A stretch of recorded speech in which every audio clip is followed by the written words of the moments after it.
What is going on, everybody? A new look for the return of Grid Encore, and certainly no shortage of things to talk about here on this Monday evening. NASCAR Cup starting late Sunday night.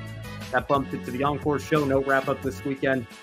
And, boy, a pretty straightforward finish, Brandon. I don't know how we're going to fill an hour's worth of runtime here. I don't think we have very much to talk about tonight. How are you doing? Just a few. Yeah, we'll only get a few sentiments in, I'm sure. Doing great, Ben. The Olympics are over from Paris, and we're good to get back for the home stretch of this season. It is glad to be back on another Motor Monday. Yeah, good to be back with you as well. And yeah, we'll talk about the Olympics here briefly as well at the end, because we had a very familiar voice behind the mic for track and field. And I think a moment that unfortunately wasn't one of his more shining ones during the 100 meters, but I think he bounced back in a very professional manner. And we'll talk about the guy that's coming into the Cup Series booth here in just a couple of weeks, Leigh Diffey, a little bit later on in the show. But obviously we have to start with the Richmond weekend, and no shortage of things to talk about there. From what unfortunately I think was a pretty good, by Richmond next gen standards, pretty good race with the option tire, and would have had some pretty compelling storylines even before the good friend that we have, NASCAR Overtime, threw everything into chaos once again. And another hill that I'm willing to die on here. So we'll get into all that here in just a moment as we continue to welcome in viewers here. We'll give them another minute or two to join the stream. So while they do that, as always, let's give a shout out to our Patreon supporters, Colin, Deschelle, Mark, Robin, David, and Matthew. Thank you all so much for your investment in Grid Network. And if you like what you see tonight, you can consider taking a few minutes after the show to join them on our Patreon, or if you'd rather make a one-time donation instead, you can also visit Buy Me a Coffee links in the description box below, or if you're watching us on YouTube, we now have the Super Chat feature enabled as well. And be sure to follow us on all our social media platforms and hit the subscribe button so that you are notified every time we host a new stream or upload a new video here to the Grid Network.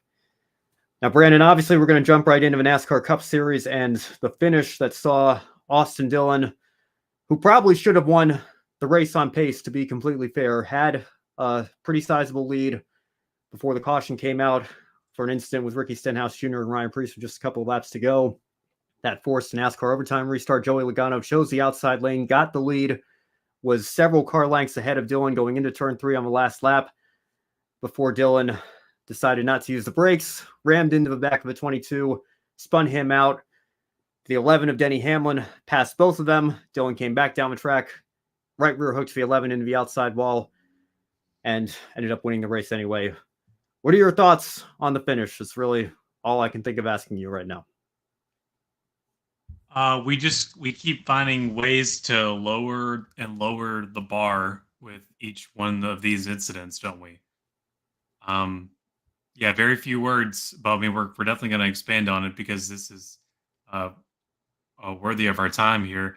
But as Joey Logano said after he called it chicken liver and all these sorts of other things, that he was 3 or 4 car lengths back from him, and dominating it into the corner like that out of 4 and punting him out of the way. I mean, I kind of feel I feel for him because he did have a near perfect weekend for Richard Childress Racing, and that we all know that team needs a lot of help. Kyle Busch has been a bust all year.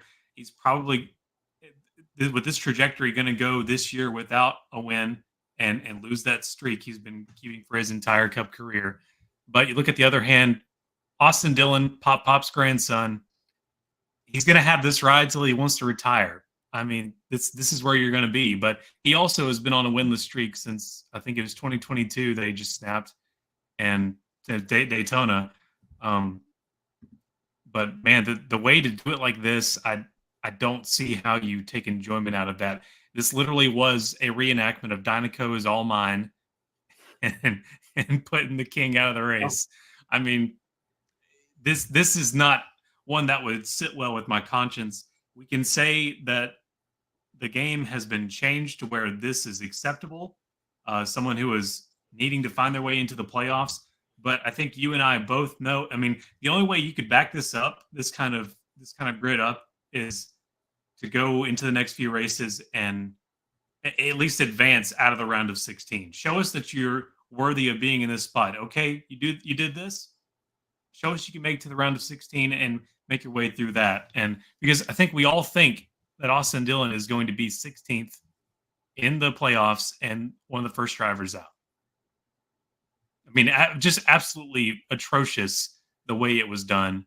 And also kind of disturbing some of the responses from people who are in charge, like Elton Sawyer. I mean, I wanted to hear a little bit more of.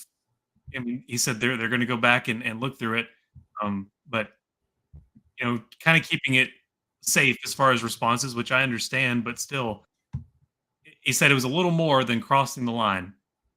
But we'll see. We'll look at the SMT data and see what was going on. Well, I'm sure a lot of looking to see what's been going on has been happening today, and hopefully we'll get some things dealt with tomorrow. Well, I don't know. I mean, maybe, no disrespect, maybe Harrison Burton wins Daytona, and maybe Austin Dillon doesn't finish 16th in points. I don't know. He was 32nd in points entering the race last night. So he better be grateful that the top 30 rule doesn't exist like it used to. I mean, it would be a Chris Buescher 2016 sort of situation here if that rule still existed. So, but I tweeted last night, what are they going to do here? You going to fine him? I mean, who cares? He drives for a team with tons of sponsorship, slap on the wrist. Richard Childress is his grandfather. Yeah. You going to give him a points penalty? He won the race. The points don't matter. I mean, I know we make the whose line is it anyway jokes, but it's actually true, though. The points do not matter. If you win a race, the points literally do not matter for the entire rest of the regular season because you're in the playoffs. You're sitting until Darlington. Yeah. The top 30 rule doesn't exist. So that doesn't matter. Are you going to suspend him? I mean, there's precedent to do that. He did it for Bubba Wallace. And by the way, we were on the air that Monday night. Bubba Wallace released, I mean, granted, I'm sure he had a lot of help from his PR department when he put that statement out there, but I don't think we're getting a statement from Austin Dillon in the middle of the show tonight. He didn't seem very remorseful in victory lane. And why would he be? He just clinched a playoff spot. And clearly his conscience was clear in the moment to do that. But Bubba got suspended. Chase Elliott got suspended for right rear hook. But Chase Elliott applied for a playoff waiver and was granted one. Now, he didn't have a win anyway, so it didn't matter. But they could suspend Austin Dillon, but he'll apply for a waiver. And knowing that NASCAR almost never denies those waiver requests, I'm sure they'll give him a waiver because he's a full-time driver. And quite honestly, it creates a storyline that the sport has desperately needed for several years now because it's been lacking in the marketability. I mean, and do you really, I mean, you're coming off of the Olympic break, like you mentioned, Brandon. Everybody's talking about NASCAR. I mean, it was on SportsCenter last night. It's certainly got the fan base fired up. Why would you not want Austin Dillon in the field next week? Why would you not want to see, is Denny Hamlin all talk, no action on actions detrimental today? I haven't listened to the podcast yet. I'm certainly going to do so at the first opportunity I have because I'm very anxious to hear what he had to say unfiltered on his show today. But I don't know. Is he gonna pay back Austin Dillon at one of the fastest tracks in the sport? How about Joey Logano? He hasn't been afraid to use the bumper before. He seems to have a free pass at this point to institute some payback. And then is it going to be a Matt Kenseth 2015 situation, ironically with Joey Logano, where the guy who institutes the payback is the one who ends up getting the suspension? And that was 9 years ago. Yeah. I don't know. I feel like we are so far beyond being redeemable at this point that I want to be angry, and I am angry, but I want to be even more angry than I am. I want to be super upset, but I just don't care at this point. Who's surprised? Who's surprised? I'm not surprised in the slightest. He got to keep the win. Yeah. Go ahead. Yeah. And the fact that it happened to Joey is just so laughable because he is all about stuff like this until it happens to him. Well, but he would do this any day of the week. And I don't know, but he would do this. See, would he? He's hidden below the belt plenty of times. Yeah, I think it's not beneath him. I'm not disputing that. I'm just saying what he did to Martin Truex Jr. at Martinsville in 2018, I think is borderline, but it wasn't this. I mean, this is, and this is what fired me up more than anything, because you see that number 3 and that number 5 on the side of his car, and you got all these fans that are like, "Oh, Dale Sr. would have done the same thing. What are you talking about? This is how NASCAR's been." And Jordan Bianchi said on the Teardown last night, "This is how it's been for 76 years." I can't recall seeing this. I was with Jeff Gluck last night. This seemed to me like it was a level beyond anything that I can think of.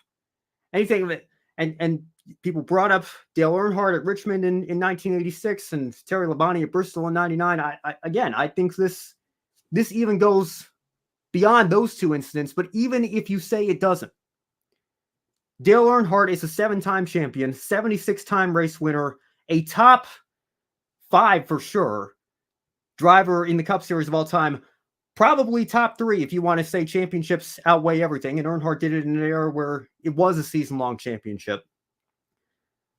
Not only would Dale Sr. not have done this, in my opinion, Dale Sr. would have already been locked in. If we had a playoff format, he would have already won a few races. He damn sure wouldn't be 32nd in points and this desperate for a victory. He wouldn't have gone the last 50 races without a top 5 finish to his name. So just the audacity people have to compare Austin Dillon to Dale Earnhardt. I mean, I don't know if you just don't have the historical knowledge that, fans like us have of this sport. You don't know who Dale Earnhardt is. You don't know that when he did what he did to Terry Labonte in 1999 at Bristol, that he was booed mercilessly for doing that. And it was only after we tragically lost him when we did that he was, kind of celebrated in the manner that he is now. He was not the most popular driver. He wasn't Dale Earnhardt Jr. It was not a very popular move when he did these things. So I'm losing my mind here over almost 24 hours later at how people are finding a way to defend this. And I get the whole, don't hate the player, hate the game. And trust me, if you watch this show, if you follow me on social media, you know that I hate the game. I hate the game as much as anybody. But when it's this egregious, I feel like it can be both. I feel like you can say, well, of course, the playoff system, the win and you're in incentive drives certain drivers to do this. But this is just, I don't have the words, man. I do that. This made his Daytona 500 win look clean. It really did. Yeah, you're right. And people did. People argued at the time. It's like, well, it's the last lap of the biggest race of the year, and he didn't like hook him. It's he just kind of gave him a bump draft, and the front end of that Camaro is not exactly straight. I mean, who knows? Now, when he got out of the car and said, "I did what I had to do at the end," I think that is pretty much a dead giveaway that he didn't care, and maybe did mean to at least, if not spin him out entirely, move him up the lane and out of the way. I think all the way back to 2018, that seared his conscience to where anything in the future, I don't care. And what about all the truck drivers that are watching this? What about all the late model drivers that are watching this? All the kids watching this that see that he is going to keep this, that he did keep his victory. I would be shocked if they decide 48, 72 hours later. I guess Elton Sawyer said, we'll know tomorrow, I guess. I would be shocked if they take the win away. There might be a fine. There might be a points penalty. I don't think there's going to be a suspension. There might be. I would hope there would be, given the precedent that was set. But the win's going to stand. I mean, that you want to cross the finish line first. Yeah, I hate that that's the case. I mean, really, if you want to not stain an entire generation of up and coming race car drivers, you would take this win away, and make a point that does not fly. 5 wins this is his 5th win in his entire career for the Cup Series. By the way, spanning back to 2011. Who else do you think is like that and is compared to Dale Earnhardt? Like it just does not happen. No. And how did he win those 5 races, by the way? Let's go through them. 27. Listen, majority of them. I understand that, fuel mileage is not a talentless skill. Credit where it's due. You take wins where you can get them. But he didn't win his first race on raw speed. Coca-Cola 600 2017. 2018 Daytona 500. I mean, we all know what happened there. He had to get a couple of lucky dogs to even get back on the lead lap. I mean, that was at the beginning of this stage racing era where the 500s, kind of devolved into these wreck fests that we know super speedway racing to be nowadays. But he spun the leader on the last lap there. 2020 Texas, I think he took 2 tires. It was some sort of tire strategy, and he had his teammate at the time, Tyler Reddick, who, by the way, Tyler Reddick crossed the line second last night, and gave his former teammate a little bit of a shove after the race, right after they crossed the line. So he wasn't too happy either. But they were teammates at one time. He had his teammate playing defense for him, and it was a 550 NA18D package that was virtually impossible to pass on, and he took advantage of that and won that race. So you could argue that one wasn't on raw pace either. 2022 at Daytona, the entire field, because NASCAR Race Control didn't realize that it was summertime in Florida and there might be a pop-up shower, and they waited too long to throw the caution, and he was the only one that emerged from that, and he still had to bump Austin Cindric going into turn 1 on the final lap. He's lucky Cindric didn't spin out there. That was his 4th win. And then you have whatever we saw last night. And you know what's even more tragic, Brandon, is that, you're right. Let's be completely fair. He should have won that race on merit. He should have won that race on pace. And it would have been arguably his first. I mean, maybe you can make a case for Texas, but arguably his first real win. I was actually kind of looking forward to that. Like, wow, you're actually gonna win this on pace, and not with fuel mileage, not with tearing someone out of the way.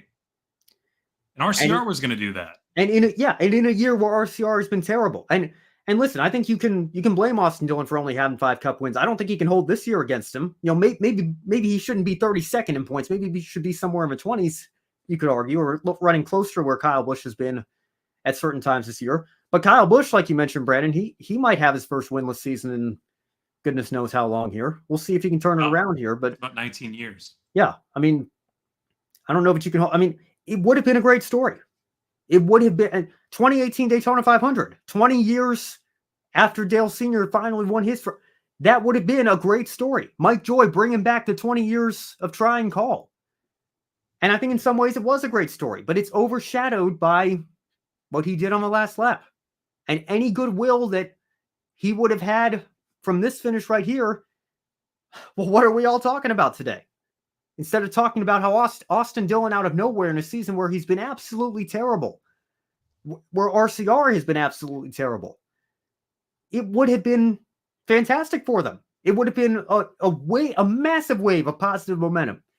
And we're sitting here talking about a dump and run on Joey Logano and then a right rear hook on Denny Hamlin because he doesn't care. And why should he care? Yeah, he shouldn't care. There's no reason to care. This is what the system incentivizes. So I mean, again, I think it's both, because I've seen fans go back and forth on this. You can hate the player and the game in this scenario here. I think it's egregious enough. I think we have reached. I don't know. Is this the magnum opus? I don't know if it's ever going to be this. I mean, don't say that. Don't say that. Well, that's true. We still have Daytona this year. Don't say that. Yes, we do still have Daytona before the playoffs, and who knows what? Although I don't know. The 2022 race he won was pretty bad. I don't know if we can top that one either. But it's sad. It's really sad. That's the only word I can think of. And drivers are normally really wanting a win because not only do they want to get into the playoffs, but also for a lot of them, it's job security. And that's what really got me last night, because Austin Dillon is the last person on the grid that has to have a care about job security. I mean, that's at least what I have come to believe. I don't know how true that is, but I mean, come on. He's the bloodline. Like, who's going to take that away from him until he wants to step down? Have you heard any rumors about Austin Hill getting a Cup Series promotion to that 3 car next year? You heard any rumors about Austin Dillon being on the hot seat? I haven't. I don't think Richard Childress would let him have it. I don't think. Yeah, they're going to build they're going to make a 3rd car before they take Austin Dillon out of the 3. If Austin Hill wants a Cup ride, he's going to have to bring enough sponsorship to the point where RCR can purchase a 3rd charter. Yeah. Or Kyle Busch gets fed up enough that he leaves. I mean, he's not taking the 3. No. And for what? Just for mediocrity and then this? Yeah. And also Richard Childress is kind of worrying me just from last night. And I don't know if you saw the tweets between him and Matt Weaver. Yeah. Like, and listen, I know Jerry Jordan was making that point as well about the ethics of the front stretch reporter. I don't remember the name of who it was, but somebody was recording that conversation. I'm sure RC thought it was off the record, but I've only been in the media center a few times, and I'm sure, I mean, we have people at this outlet that are much more qualified to talk on it than me. So take it with a grain of salt here. I personally feel like if it happens in the media center, it's fair game.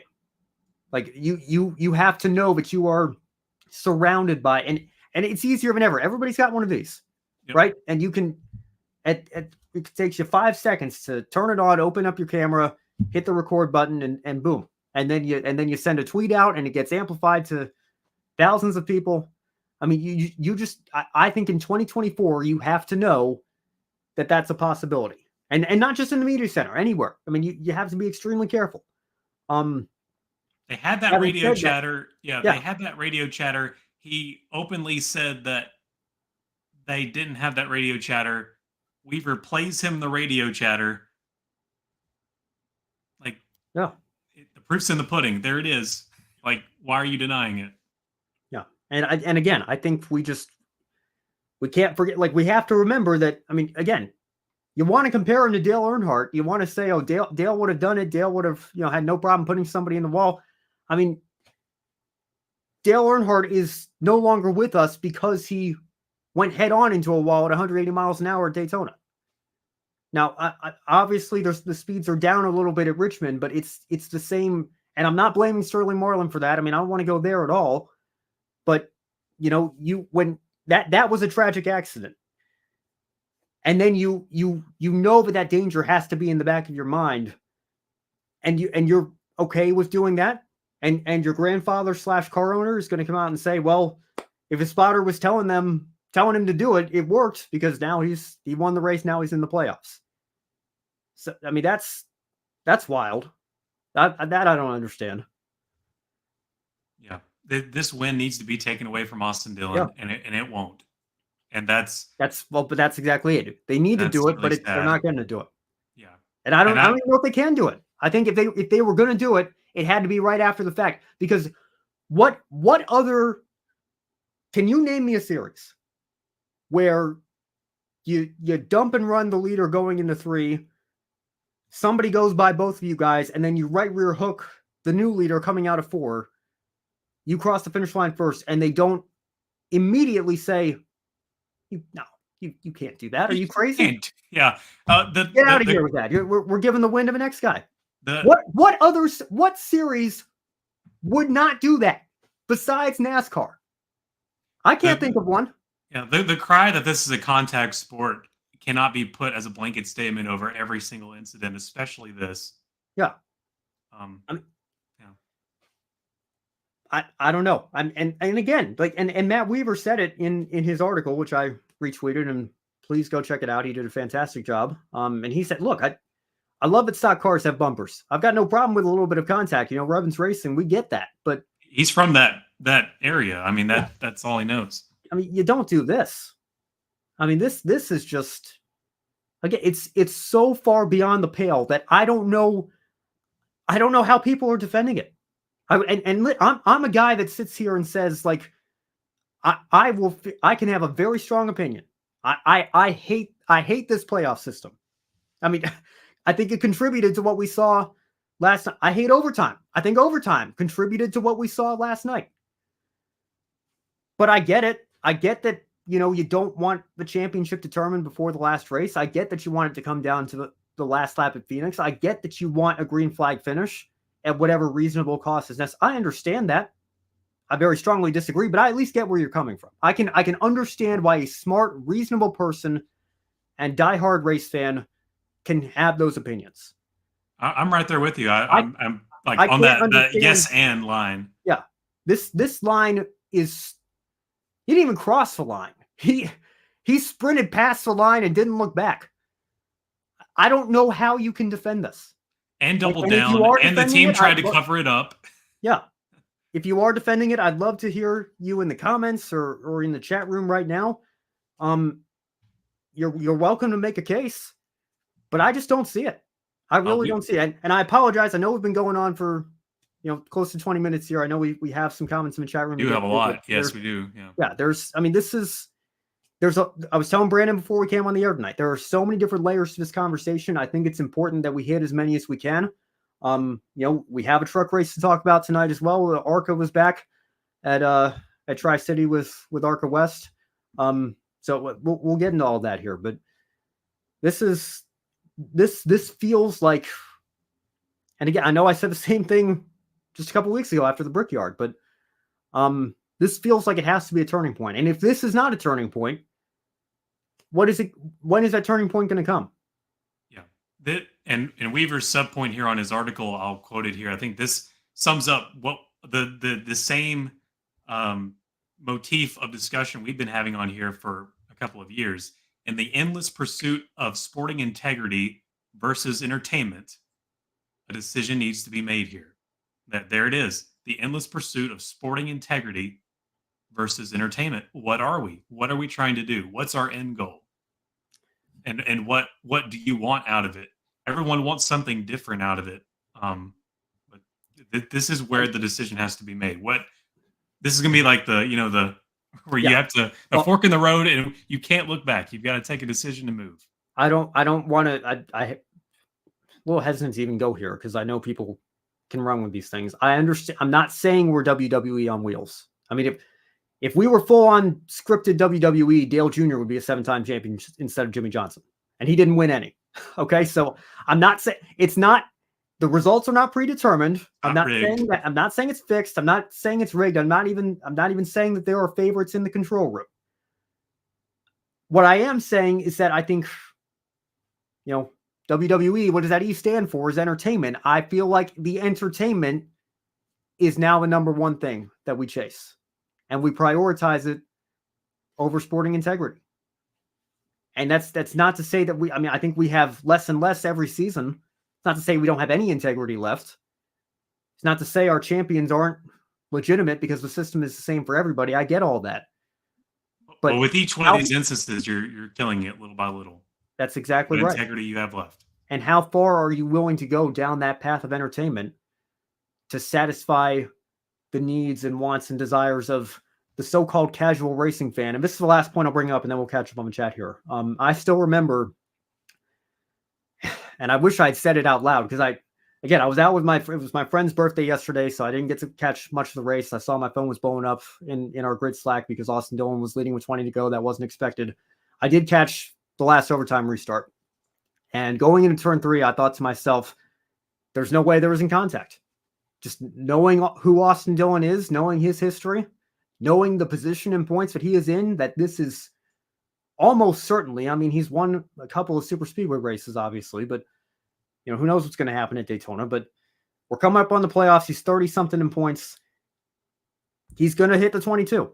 I knew it was going to happen. And I think back to 2 years ago at Martinsville, when I was watching the end of the Xfinity race with my parents back when I was still living in Delaware. And I called it going into the last lap. I said, Ty Gibbs is going to shove Brandon Jones to the moon here. And what did he do going into turn 1? On his teammate, who was not locked into the championship 4, who would have been had he won that race when he was already locked into the championship 4. And Ty Gibbs has to live with the consequences, but that's what he did. And I still remember my dad, who, I guess you could say is the casual racing fan. He'll watch it when it's on, and watch races with me occasionally when we're together. But he looked at me and asked me, like, is that allowed? Because if it is allowed, this is not a legitimate sport. Yeah. My wife asks the same things. Like, yeah, should that be allowed? Like even just a casual knows that. So just think about that for a second. That's the kind of fan that you're chasing. Somebody who has a casual passing interest in it at best. And they see that. And the first thought in their mind is that allowed? Because if it is, then this is not a legitimate sport. And you're going to say that's okay? You're not going to take the win away from that driver? You're going to promote that on all of your social, because that's going to happen too. Every time we come back to Richmond for the next 10 years, what we're going to see in those highlight reels and those promos. It'll be deemed one of the greatest moments in Richmond Raceway history, even if they do suspend him, because you saw that with Kenseth Logano, even if they do outlaw the move, because you're still seeing it with Ross Chastain in Martinsville. Like, here, look at this incredible moment that happened 2 years ago, which you're never going to see again because we banned it for safety reasons just a couple months after it happened. It's I don't know. You just, at some point, you have to laugh to keep yourself from crying. Well, I'd like to see the comments before we do that. That's where we're at here. Let's catch up on the chat here. Thank you all for sitting with us through that. I don't know if you want to call it a monologue or a rant or whatever the case may be. Lots to unpack here, and we'll revisit this after we catch up on the chat because we have some questions that I think a lot of fans are asking here that need to be answered. But good evening to our friend Matthew Owens here. Can't wait for this. Well, it was 30 minutes of what did I just watch? Hope we did the best. We hope we didn't let you down there, Matthew. Adam, good to see you as well. That was a wild and crazy race to me. You don't wreck somebody to win. I think payback is coming for Austin Dillon. Totally agree there. Good to see you as well. Seth, hope you're enjoying your bowl of popcorn, your favorite soft drink, whatever you've got going on tonight. Good to see you in the chat. Thank you, Adam, for the support. Blaze, great to see you here in the chat room as well. I think the words you're looking for are so far beyond proper comprehension. Yeah, I mean, it's beyond, like, I mean, 2 or 3 times tonight so far, I've just drawn a blank. Yeah, I've run out of superlatives to describe the state of this sport and where we are at right now. But at the same time, I'm not surprised. Like, it wasn't too much of a shock. Yeah. It was just, oh, now we've done it. Like, now we're at this level. Spinning the 22, I don't think anybody was surprised. I think the right rear hook on the 11, I mean, that was what completely separated this one for me. I'm not saying I was surprised by that either, but I think that was the one that kind of still blindsided me a little bit. Yeah, he had to make that decision in 0.3 seconds, and that's what he did. Yep. Tragedy of it all, he had speed all weekend. Yeah.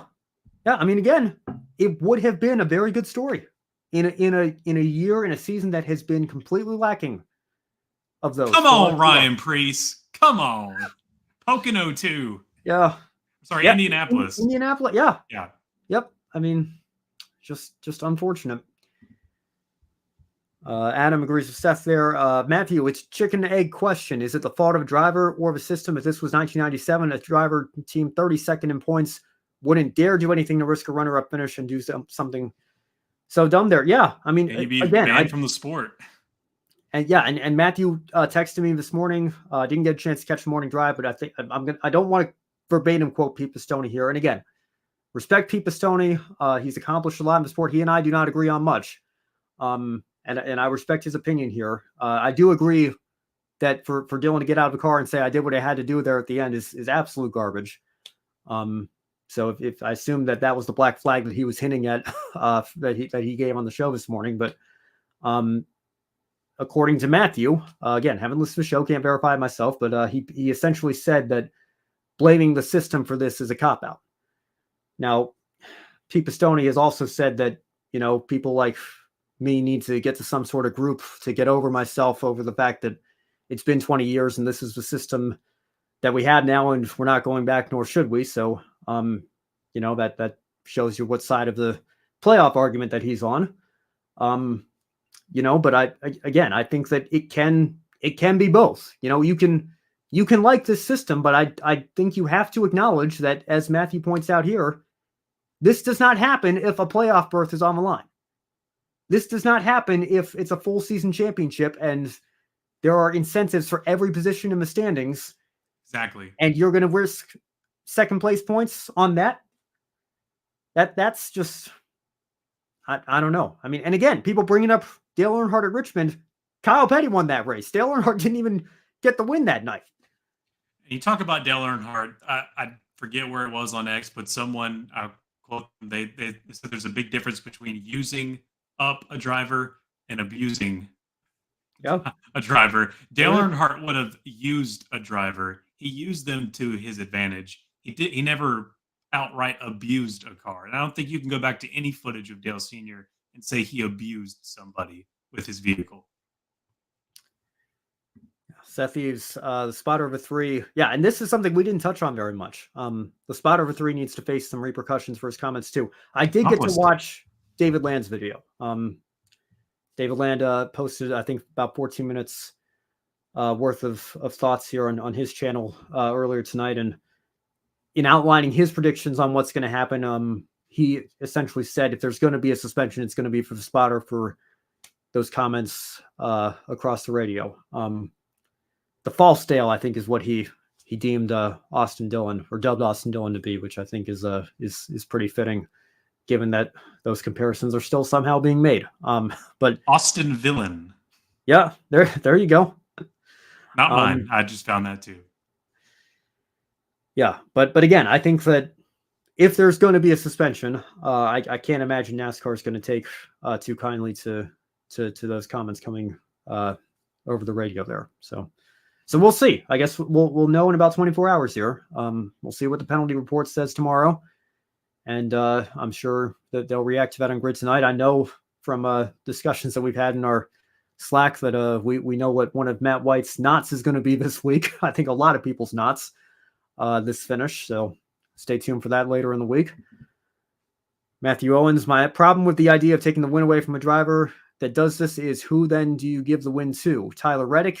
He wasn't done wrong. He only benefited from Austin's actions.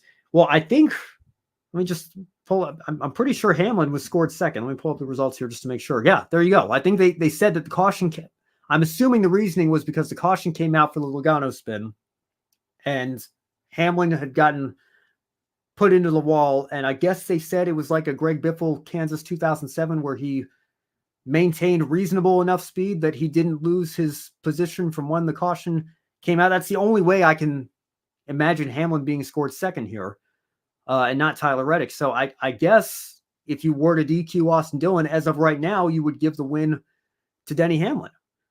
But then there would be an argument again about when did the caution lights come on? Did Denny Hamlin maintain? So I don't know who you give the. I think you can make a case for Tyler Reddick as well. I don't know.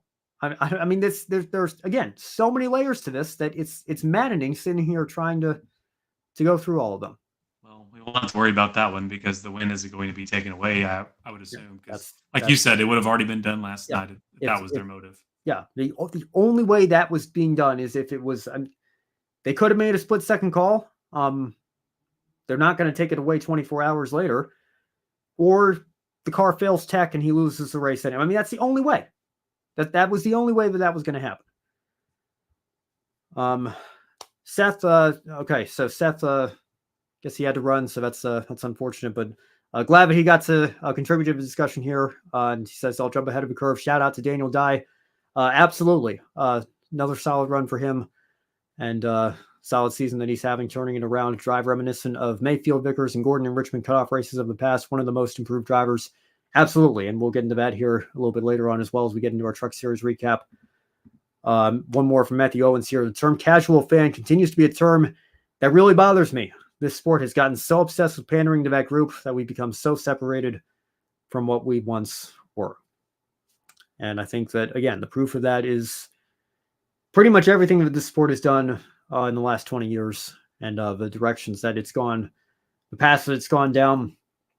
And again, we could be here all night talking about all of those different things that have happened to this sport. But I still remember, I love this tweet of somebody that values physical media, talking about the playoff system. And I think it was Dave Burns on NBC saying NASCAR's new Chase for the Cup format. It's kind of like going from vinyl to CD. Well, here we are 20 years later, and vinyl is once again outselling CDs. It's funny how everything comes around full circle, right? Yep. And then also cassettes are making their comeback too, and then we'll just keep it going. Keep it going. All right. Let's revisit this here, and we'll get into the option tire here again. Because again, that's what we should be talking about tonight. That's what's so tragic about this, is I think by expectations, short track, next gen racing era, I think it was actually shaping up to be a pretty good race. And it's unfortunate that the finish just soiled it in that way. But Brandon, just a few rapid fire questions here for you, Brandon. Do you think we'll get any penalties for the 3-teamer Austin Dillon in particular announced tomorrow? Man, I really hope so. I'm not versed enough in how they give those penalties out and what the parameters are to say, oh yes, definitely Austin Dillon will be seeing something. But I I know enough about these penalties in the past few years to know that the money doesn't matter and docking points doesn't matter. They're not going to care. The spotter, maybe with David Land there, the spotter might see uh, some penalty action, but yeah, it's not. They may do it just to say they did it, and then that'll be that. We'll move on to Michigan. Yeah. But yeah, it's just sad that nothing was done last night for to take the win away. Yeah, and that's pretty much my prediction as well. If we see something, and again, and this is another example people brought up was Carl Edwards right rear hooking Brad Keselowski in a nationwide race at Gateway. And I think he was docked some points for that. And again, there was no playoffs in nationwide at the time. He and Brad were in that championship battle, so it wasn't meaningless. But I think a points penalty in this situation would be pretty meaningless, since he gets to keep the win. There is no top 30 rule anymore. I think the only penalty that would be worth it at this point is if he gets suspended and gets denied a playoff waiver, because then his win, they're not taking the win away, but then his win doesn't get him into the postseason. That's the penalty that I would like to see. I don't expect that we'll see it. Brandon, you can follow up on that in just a few seconds here. But in terms of what I'm predicting, it's going to be a penalty that doesn't matter, which is a fine or a slap on the wrist points deal that doesn't affect his final position in the standings one bit. Yeah, exactly. And yeah. There are some fantasy penalties I guess we could conjure up of like, well, you know, that it'll make it extremely hard for you to advance to the round of into the next round, but to the round of 12. But I think we all know that he's going to end up first round exit. All right, last question here, and then we'll move on because we already know how you feel about stripping the win here. So I'll skip over that bullet point in our rundown here. But just real quick, yes or no? Should Austin Dillon be suspended? Will he be suspended when we get the penalty report? I'm going to say no. I'm just going to be bold and say no. That he will not be suspended. He will not be suspended. I assume I've got, again, kind of stumbled over my wording. Fisticuffs were not dealt, so therefore he will not be suspended races. I assume you are of the opinion that he should be suspended. So you would answer yes to that question there. Sure. I mean, it's a right rear hook. I think. Okay, yeah. I think it should be. I mean, the precedent. Go ahead. But you're saying you don't think he will be. I don't think he will be. Okay. I'm in agreement on both sides there. I think by what the precedent that has been set the last couple of years, I think it's a right rear hook. I think it's pretty obvious. I think the SMT data backs it up. They said Denny Hamlin turned himself. I mean, I can't he moved up the track. Well, of course he moved up the track. He's arcing the corner, trying to get to the finish line to win a race. Of course he's moving up, and you can see in the SMT data that Dillon is turning the steering wheel to the left at a harsher angle than he would have at any other point during the race. So I'm sorry, I'm not buying that. It was a right rear hook, and I think by that precedent, he should be suspended. But I don't think he will be suspended because I think NASCAR is coming off the Olympic break. It's generating too much buzz, and he won the race. How can you do that? And right? taking out two cars to win. Please do not thank God after that. Please don't. Yes, I'm. Thank you for bringing that up. Last point, and then we'll move on to trucks. I promise you. But Ash Vandelay actually tweeted this. And listen, Brandon, I know you're a Christian as well. I'm as pro invocation as they come. I have to say, I like what IMS did a couple of years ago, where they said, if you choose, please join us in prayer, because I feel like, for some people, maybe that puts it across as, it's more of an invitation rather than a command. I can understand that, but I don't want to get too much in the nuances of it. I have no issue with the invocation at all. But if you're going to argue that we need a prayer or an invocation before the race, and then you turn around and you're okay right rear hooking somebody into the wall coming off of turn 4 of a checkered flag, and then you're going to get out of at the start finish line for your interview, and thank God for putting you in these kinds of positions. I mean, Ty Gibbs did the exact same thing. And I didn't like it when Ty Gibbs did it either. Yeah. I mean, you want to talk about taking the Lord's name in vain. I mean, that's what that means. in my opinion. I'm sorry, I had an uncontrollable smile there from some of these memes that are put on Austin Dillon's checkered flag tweet. Yeah. Yeah. Yeah. I mean, well, I will say this about Austin Dillon. I appreciate that he did not disable the comments on his social media posts. He's a brave man. Yeah. He is very brave. I will give him minimal credit for that.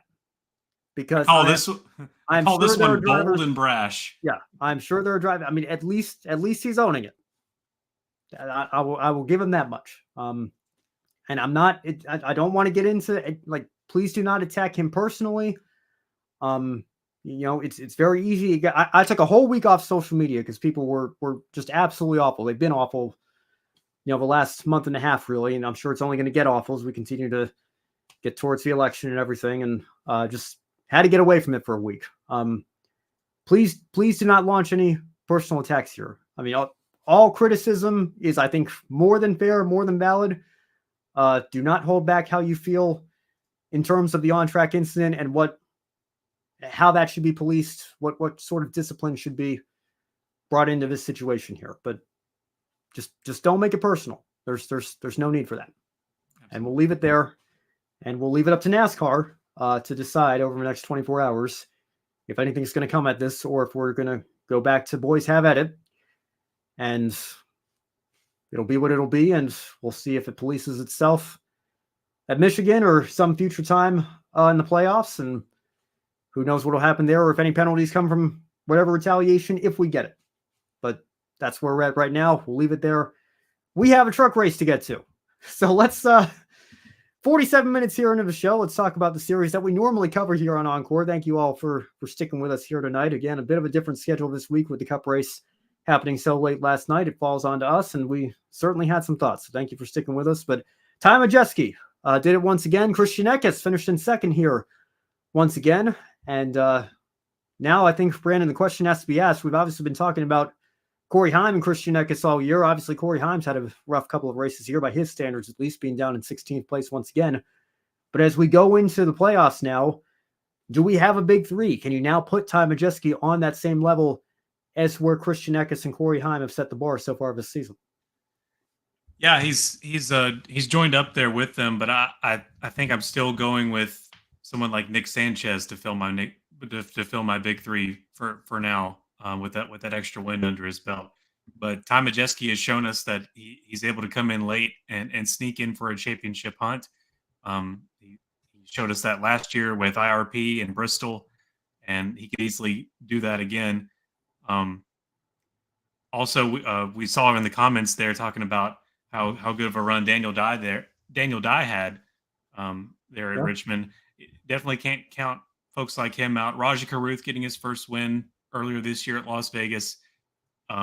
Still keeping things looking positive. You never know when things will turn around for someone like that. So it's all kind of up in the air still for me, even though we are now officially getting into the playoffs. But I think I would put Nick Sanchez over Ty Majeski at the moment.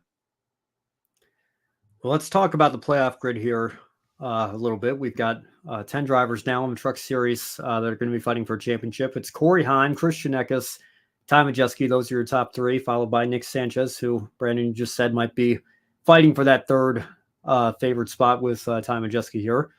Rajah Caruth, Grant Enfinger, Tyler Ankrum, Taylor Gray, Ben Rhodes, and then, as Seth mentioned in the chat, heck of an effort from Daniel Dye to get into the playoffs and take that 10th spot and show some real improvement, I think, over the second half of this regular season here. The first five out: Tanner Gray, Stuart Friesen, three-time champion Matt Crafton, Chase Purdy, and the rookie Lane Riggs, who I think a lot of people expected to be in the playoff grid at the start of this year, but had a very slow start to the season and ultimately never was able to recover from that. So, Brandon, of these 10 drivers that are in the playoff field, and then of maybe the five I just mentioned that were the first five out, or maybe somebody even further down the standings, who was the biggest surprise for you, both to make the playoff grid and then also not make the playoff grid from 11th on back? Well, I hope I have the correct playoff grid here after I heard you respond there. I hope I've got the right playoff picture. But I think for this year, Tyler Ankrum is kind of a surprise to me. Sure. Yeah. To be in there. Given, I mean, he's very talented, but just has had bad luck, and he's said many a time that he's been back there with the squirrels, and it's caused him to miss some shoulda, coulda, wouldas. Um, Tyler Ankrum would be mine that I'm surprised he's there. One that I'm surprised that he's out is, although at the same time I'm not, is Matt Crafton. Just his whole career he's had, and the championships won with absolutely no wins. Just been a staple for forever, but we've seen some different kinds of behavior here in latter years. So Yeah. maybe that's why he's found himself in the shape he's in. Yeah, I mean, I think Crafton you described perfectly. It should be a surprise, but it's not based on how he's run all year. So I think when you look at his resume, of course, and he's been a model of consistency. I can't remember the last time. I'll just try to pull up the stats quickly here. It's been a long time. I think you have to go back to 2006. It looks like the last time he finished outside of the top 10 in the final standings. We know he's going to this year because he missed the playoffs. So certainly the worst year of his career in almost 2 decades, which again, I think speaks very much to the longevity that he has had and the constant presence that he's continued to have here in this series. I think he's had a fantastic career by truck lifer standards, if you will. Won 3 championships, and there's a lot to admire about that. But at the same time, you look at some of the controversies that he's been in the last couple of years or so, and couple that with the on-track results from the last couple of seasons and the fact that he does only have 1 win since Eldora in 2017. I think probably not too much of a surprise that it finally caught up with him this year, and he ultimately fell short of making it into the postseason, and will finish at best 11th in the standings this year. I'm with Seth. I'm very impressed with Daniel Dye. Did not necessarily have him in my top 10 going into the season, nor Tyler Ankrum as well. Like you mentioned, I think great turnaround season so far for him. So good to see those 2 in there. I've got to say, I would be surprised about Lane Riggs if he hadn't had such a dreadful start to the year. I think it was very difficult to come back from that. I think he's had some top 5s here and there. He's been very up and down the last several weeks, either in the top 5 as he was this weekend, or really outside the top 20 or even top 30 at times, I think. So that's been unfortunate for him.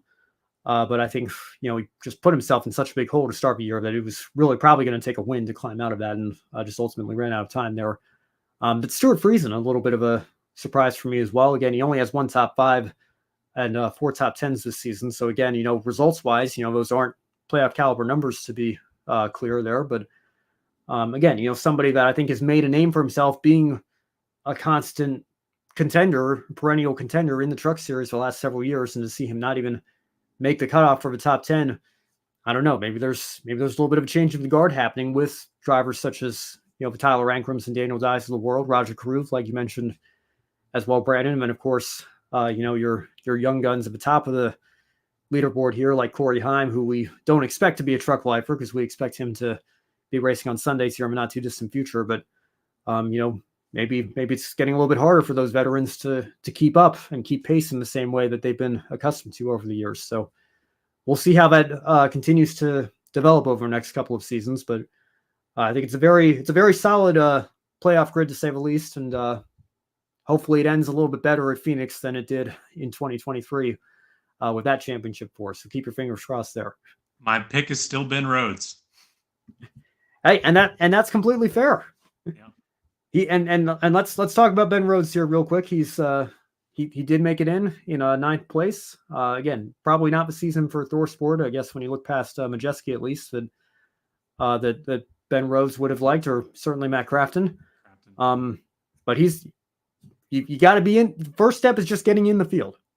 He could go on a Matt Crafton 2019 style run where he's like the last truck in or almost the last truck in, and just does everything he needs to do to survive and advance. And, he could still be in the running to win his 3rd championship in 4 years. And more power to him. Yeah. All Ben needs is just a foot in the door. And he's got it. Yep. All right, and finally tonight, let's talk about ARCA. We did have a couple of ARCA races during the Olympic break. William Sawalich, big surprise there, won each of those. I think he's won 4 of his last 5 starts in ARCA. We're going to Michigan next, so Sawalich not quite 18 yet, so we'll see a different driver behind the wheel of that Joe Gibbs 18 here. But really thrilling finish at Elko. You had lightning strikes that apparently weren't within the 8-mile radius, so a really stunning backdrop for that finish. I felt bad for LeVar Scott, thought that he was going to get his first win there, but a thrilling 3-wide finish there. At the end, you had Chris Wright come across the line in third as he was spinning out. So really crazy stuff going down there at Elko, but not too much to report on there in terms of the main ARCA series. But here in ARCA West, Tyler Reif getting the job done once again for Todd Souza's Central Coast Racing team.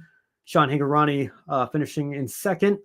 And those are your top 2 in the championship battle as well. So we'll keep an eye on that fight, especially Hingorani doing something a little bit unorthodox, bouncing from car to car and team to team here and still managing to take the fight to try to defend his title over Tyler Reif here. So we'll see how that battle continues to unfold here as we finish the West Series season up. But Brandon, pretty familiar name to most NASCAR fans there in 9th place. How about Greg Biffle coming back to the ARCA Menard Series West, finishing in 9th place? Is this something you'd like to see more of, do you think? I mean, I know how we feel about active Cup drivers in Xfinity trucks, but a past retired Cup driver coming down to ARCA West for a one-off, I'd love it. Do you want to see more of this? Yeah, you missed the phrase, though. The phrase is the Biff is back. The Biff is back. There you go. The Biff is back and made his way to Tri-City. Yeah, I do think there is a big difference between bushwhacking and then those that have already ended their career and coming back, especially for something like ARCA West. I mean, let Greg Biffle come back and fill a few more seats. I mean, I'm sure he filled more than just a few more seats and did a lot of good there for Tri-City. I say more power to him and a top 10. And, that's also a credit to the rest of that field, though, as well. I mean, Greg Biffle's no slouch. Being able to say you beat Greg Biffle in a race anywhere is pretty neat, too. Yeah, and it's fun. I think sometimes we forget that at the end of the day, I think sports. I hope you had fun. Yeah, it's supposed to be. Yeah, I mean, we don't sacrifice the integrity. We balance the entertainment, but I think at the end of the day, we're here to have fun, and it doesn't mean we can't be competitive or anything like that. But this was fun. Seeing Greg Biffle back behind the wheel. I want to see Kevin Harvick. His name is on the title of a racetrack now. Kevin Harvick's current raceway. Let's get Harvick back out in a West Series car and back to his roots. Put him in the 62. Yeah.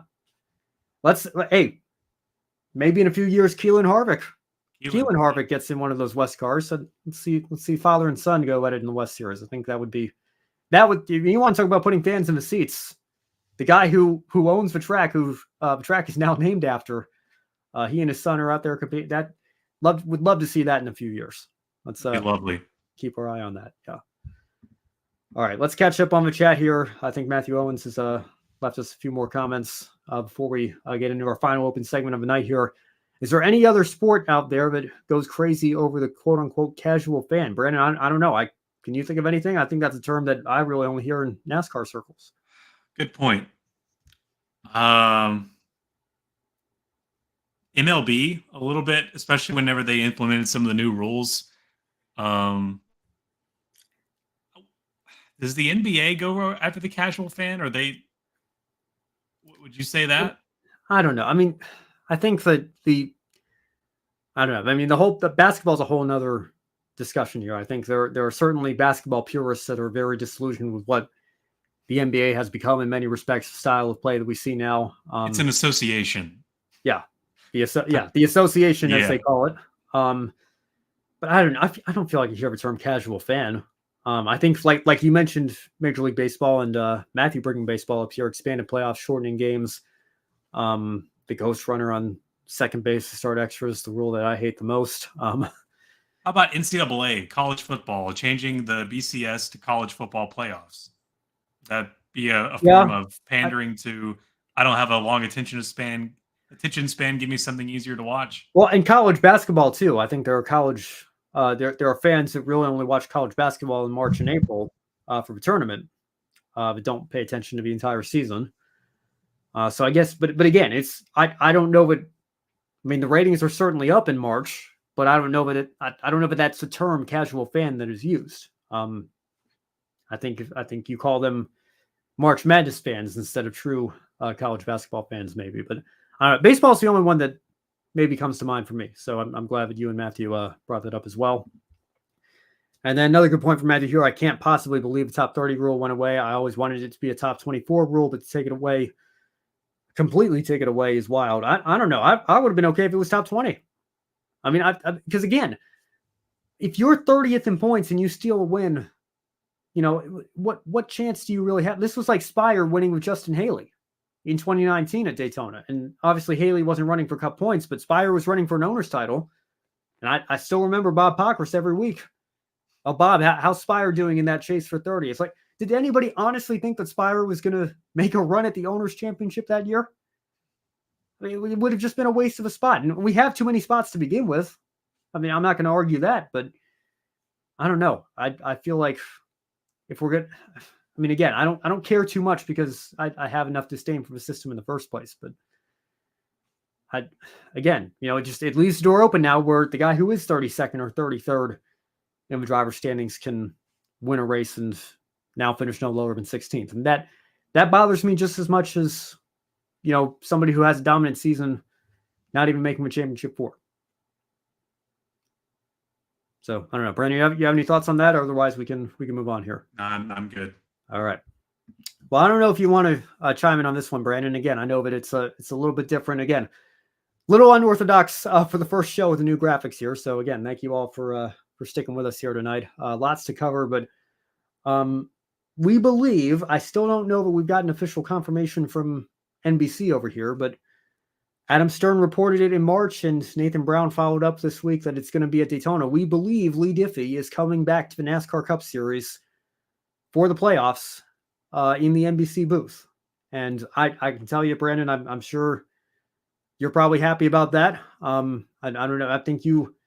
I know I'd love to get you and Matthew to have a conversation on NBC Sports and Rick Allen and Leigh Diffey and all the different voices there. I think that would be pretty fascinating. Hopefully Matthew's still in chat here for this, but I think that there's a lot of excitement for Leigh coming in here and a lot of anticipation, and maybe more so considering that Leigh just got back from Paris, or is about to be back from Paris, perhaps, from calling the track and field events, the vast majority of those in the Olympic Games.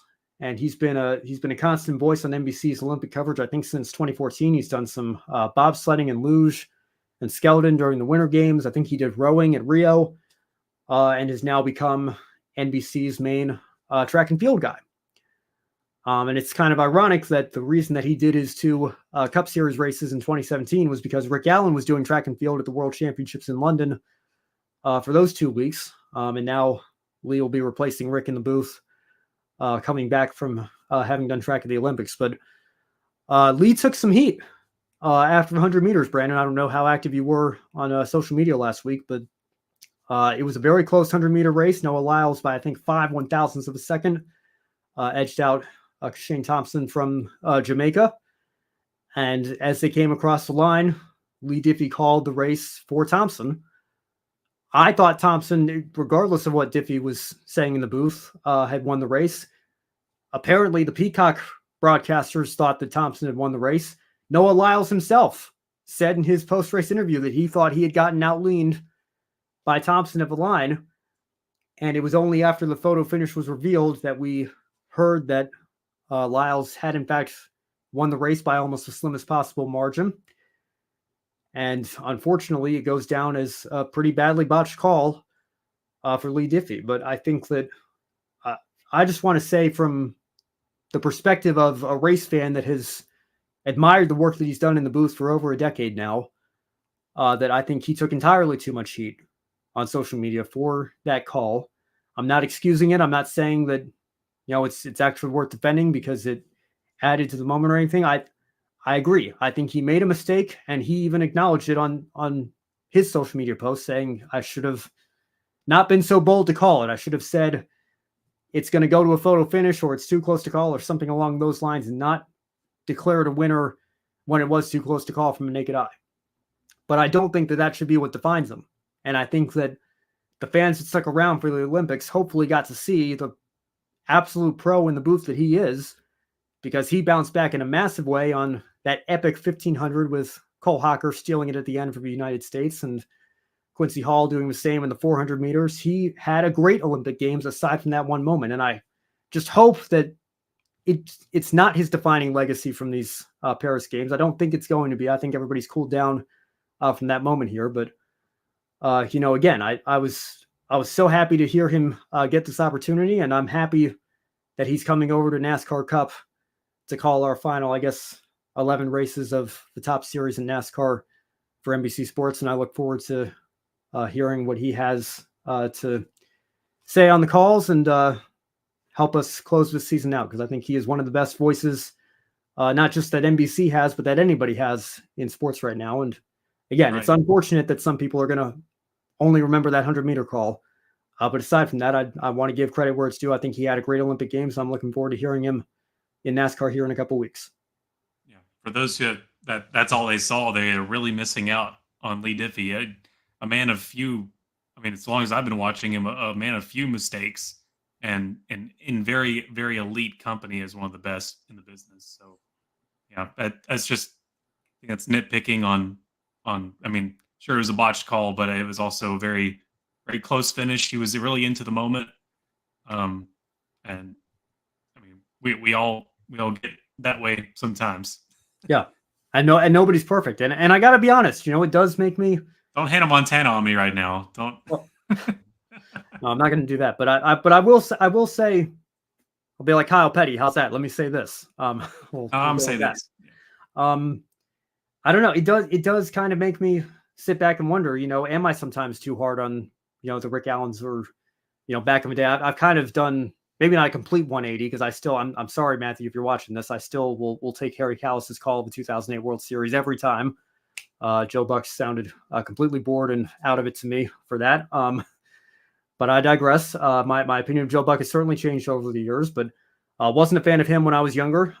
Probably not a fan of Rick Allen for much of certainly his NBC career. But I think we do have to remember that these are human beings that are flawed and will make mistakes from time to time, and it shouldn't be what defines their legacy in the booth. And I don't think we got to see Al Michaels and Bob Costas on the last day of NBC's Paris coverage with Mike Tirico there sharing their memories, and looking forward to the games coming back here to the U.S. in 2028 with Los Angeles. And all three of those men, and Tirico made a mistake during the gold medal ceremony, misidentifying.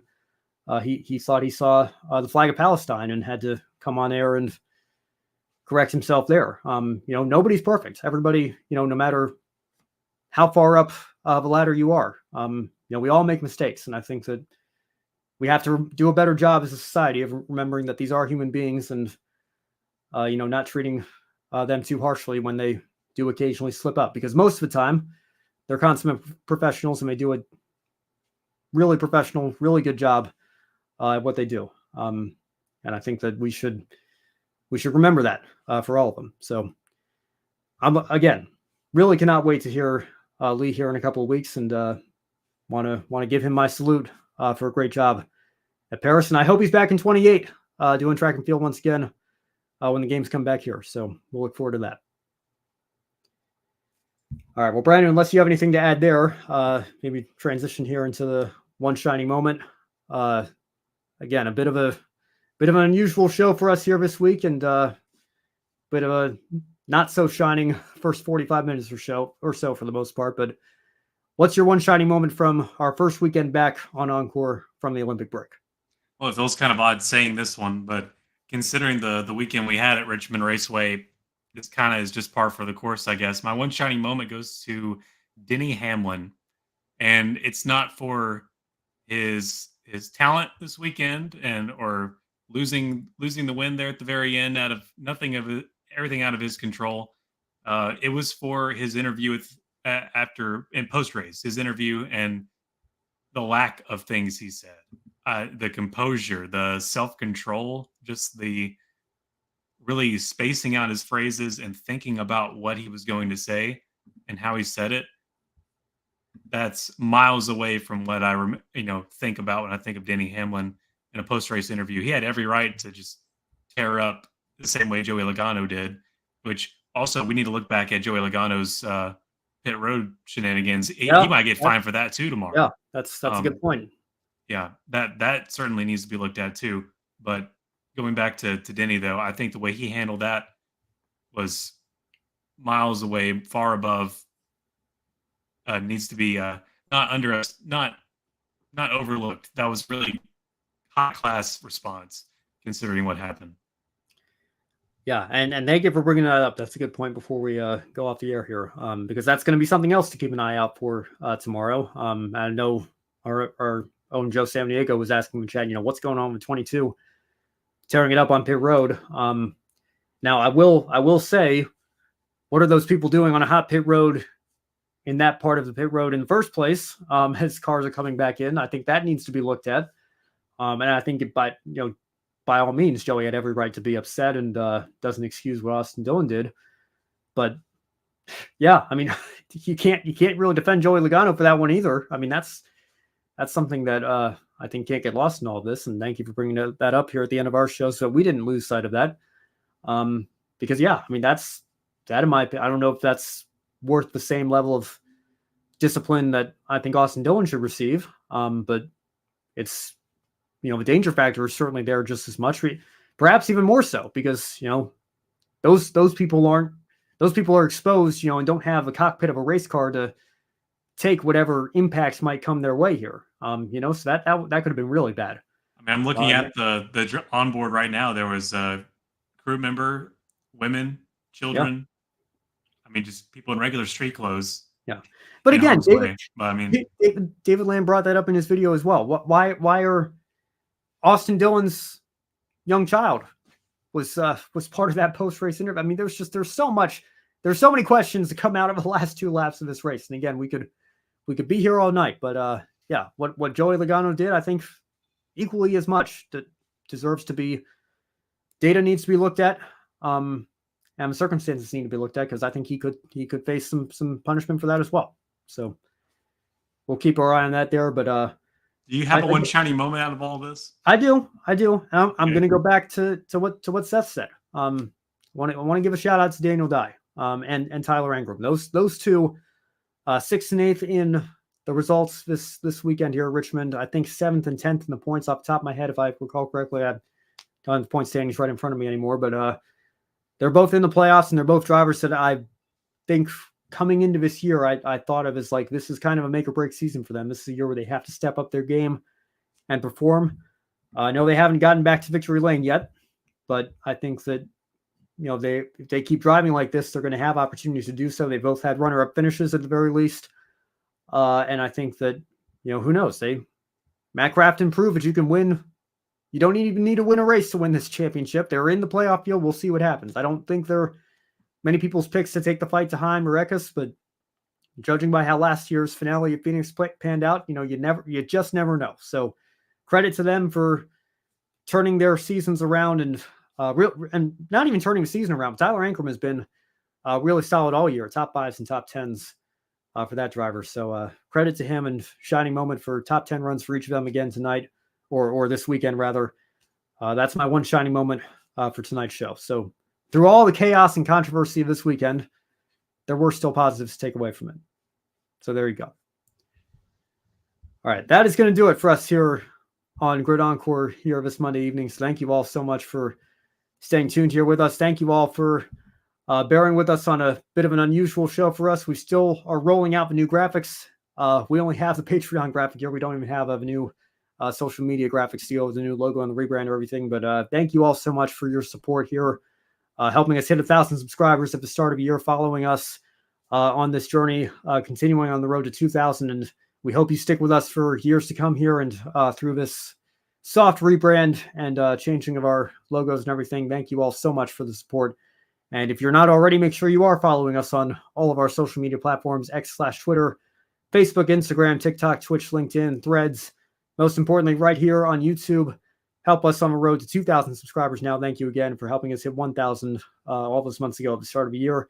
And again, if you really liked what you saw tonight, you can take a few minutes after the show to join Colin, Michelle, Mark, Robin, David, and Matthew in investing in our Patreon. Help keep us on the air for years to come. Help get us out to the racetrack on a more regular basis, and that will only continue to expand our coverage for you, the viewers.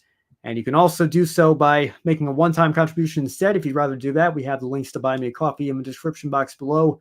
You can buy a coffee for your favorite on-air talent. Any amount will help us continue to grow Grid Network in this motorsports media outlet and this project that we are building here. Or if you're watching on YouTube, you can donate through the Super Chats feature or Super Thanks if you're watching after the fact as well. So thank you all again so much, and be sure to stay tuned for Grid Tonight later this week with Kobe Lambeth, Josh Birch, and Matt White. Women in Motorsports will hopefully be back sometime soon as well. And then Grid Live coming back this upcoming weekend. We're getting back from the Olympic breaks. Things are slowly starting to get back into our usual rotation of shows here. So stay tuned for all that coming up this week from the Grid Network. Brandon, any final thoughts before we sign off for the evening? Make our one trip to the Irish Hills of Michigan. And it's always a fun track, a very unique track now on the calendar, given the landscape of where we go during the year. So don't want to just pass it by. I want to enjoy it for the Michigan weekend. One final thought here from Matt Hunter. Good to see you in the chat. Thank you for joining us. And hopefully you were able to catch a lot of the show. If not, feel free to go back and check it out, because we certainly talked about this. Dillon, the bracket buster, going to have it coming back to him twice over for that Bush League punk bump and dump video game move. Never seen anything that looks so egregiously wrong. Yeah, I can't say I disagree. And again, we'll sign off with this. Again, let's not make it personal. Keep it civil and respectful as we can here, but at the same time, you have to call it out for what it is. And I don't know that I disagree with any of that. It was pretty bad. And we'll see what the implications of that are going to be, not just at Michigan coming up, but in the weeks, months, and years ahead. Because again, I don't think it was just about last night. Last night I think was a symptom of the last 20 years. The disease. Yeah. Symptom of the disease. 100% unequivocally not about last night in and of itself. Last night was only the symptom, and we'll see if any other symptoms pop up throughout the rest of the year. And unfortunately, given historical precedent, I think that it's very likely that they will. Hopefully not to this degree, though, because again, this was something that I don't think we've ever seen before, and we'll continue to leave it up to debate for the fans. Thank you all who tuned in for tonight's show. Thank you, Brandon, for joining me once again. Hopefully you had a good couple of weeks off, and look forward to working with you throughout the rest of the year as we finish out our third season of the Encore show. Yeah, it's going to be a lot of fun for the rest of the year. Thank you, Ben, and thank you, everyone, for watching. For Brandon Crossland, I'm Ben Schneider. Thank you all so much. We will see you next time right here on the Grid Network.